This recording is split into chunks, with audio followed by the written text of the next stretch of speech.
how are these films being picked? Like, how are these foreign films even coming across? Right. Because there are so many. I kind of find in weird niche that I'm like, oh, how were you not picked? Because you were really good, and how are you Yeah. picked? So how does that happen? Well, it's interesting to look at both Parasite and a movie coming out next weekend, Portrait of a Lady on Fire.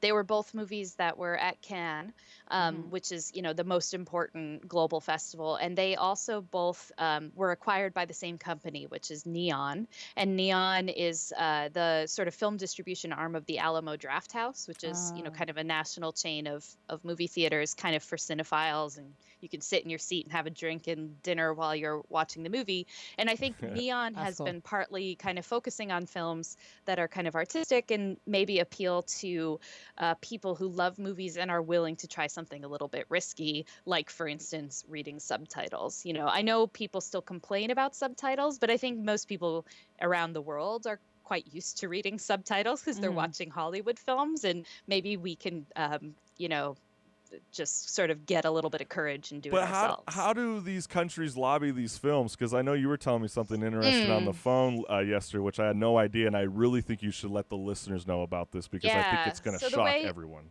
Right. So the way movies get nominated, the way world cinema gets nominated for the Best International Feature, which used to be called Best Foreign Language Feature, is that individual countries are allowed to submit one film per year to the Academy, and then the Academy votes and decides which ones are going to be nominated.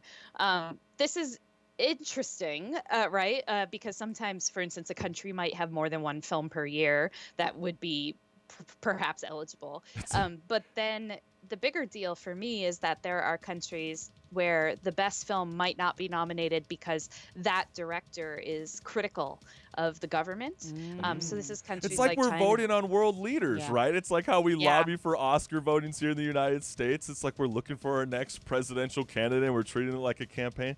That's insane, Alyssa. Crazy. I can't believe it.